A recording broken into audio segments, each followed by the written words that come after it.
That's right. Senator Bill Hagerty of Tennessee, also the former U.S. ambassador to Japan, so really understands both sides of this negotiation, with the president last night announcing this trade agreement with Japan at a 15% tariff level, reciprocal and for autos. Thank you so much for joining us, Senator. Certainly. I'm glad to be with you, Anne-Marie, and it is a very big day today. So when it comes to this trade agreement, what I'm interested in is the politics in Japan, because you really understand that. And Prime Minister Ishiba, there's reports that he may be stepping down. Do you think this deal, I was asking Howard Lutnick this, the Commerce Secretary, do you think this deal could transcend the domestic politics taking place right now in Tokyo? I think clearly it has. I think this is putting us on a completely new playing field with our allies in Japan. I look forward to what we do with South Korea as well. But if we think about where this is headed, Japan's going to become a major financier of projects that support all of our national security. Our economic security and our national security are aligned. When I was ambassador to Japan, we negotiated 2 trade deals with the Japanese at that point in time. These are not easy to do. And my hat's off to the team, Secretary Best and Secretary Lutnick, and Ambassador Greer. They have done a fantastic job and delivered really a terrific deal. In the President's Truth Social post last night, he talked about Japan opening up for U.S. autos. And we know that Japan has very strict and stringent regulations when it comes to U.S. autos coming in, the safety precautions, as well as agriculture, like maybe rice. These are 2 very politically vulnerable sectors. Do you think we'll actually see that? Well, I think the Japanese are difficult to negotiate with, but they keep their word once a deal has been made. I know that's not true every place in the world, but the Japanese certainly do.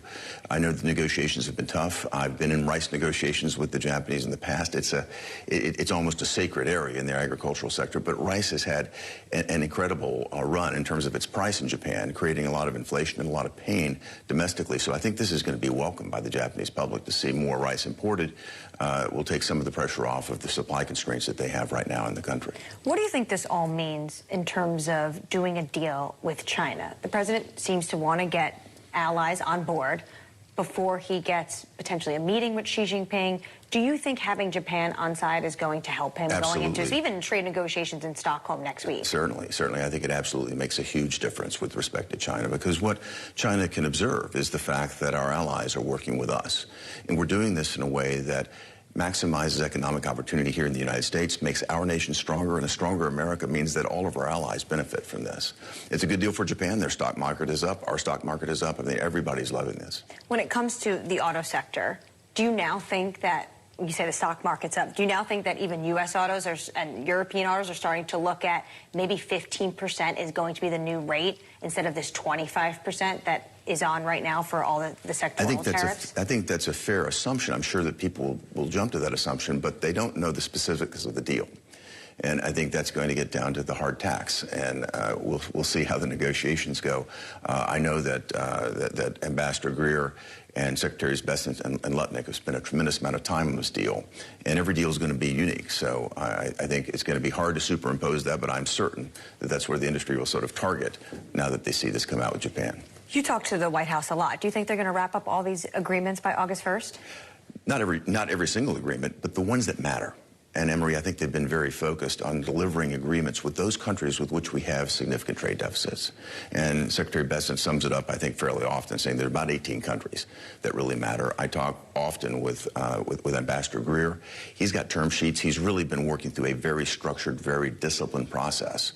And I'm very optimistic that they're going to have the terms set. I'm not saying they'll have the final agreements papered, but that the broad terms will be set, sort of a letter of intent style, if you use a business parlance, but that's where I expect us to be.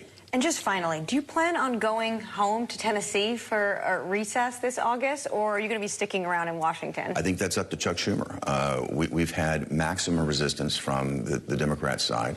They've not allowed a single one of our nominees to go through without putting us through maximum procedural hoops, even though they know the answer.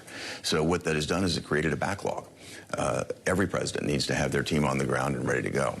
I think Chuck Schumer is going to have to ask himself, is he going to continue this resistance movement, kowtowing to the far left like AOC, or is he going to actually stand up and say, look, here's what's good for America, let's get it done. But we're here I'm ready to work through the weekend, the recess, whatever it takes to get this appointees done. If you all do stay, besides getting the president's secretaries and ambassadors through, What else do you plan on working on in August? Well, an important thing that we never worked on when Chuck Schumer was the leader is putting appropriations bills on the floor. That's happening this week. So we're looking at the September 30th deadline responsibly. We're trying to put our appropriation bills on the floor so we don't wind up with an 11th hour negotiation that winds up, with the government teetering on a shutdown. I don't think we'll shut down, but again, that gets back to Chuck Schumer and the resistance movement. Do you think potentially we could see a government shutdown if there is a recess and you go home? We should note, though, it's not just Chuck Schumer. Some of your Republican colleagues also want to make sure they have their recess to go talk to constituents. I think it's important to talk to constituents. I think they elected us. Many of us are in cycle right now. I am myself. But at the same time, we have an obligation and a duty to our constituents to make certain the government is functioning. And this resistance movement that tries to deprive the president of the team that he needs to execute is really harmful to the economy. It's harmful to our national security. So we have to address it. I hope that we'll be able to come to terms with the Democrats. They have not been willing to negotiate so far.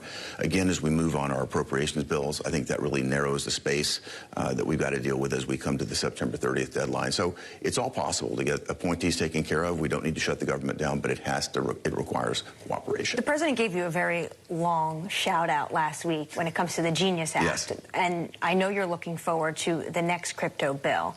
But there's a lot that's on your plate right now. Are we going to see that before the end of the year, the market structure? We're working very hard. We just put a discussion draft out this week on market structure. Very proud of my legislation, the Genius Act, that basically opens the door for digital assets in America.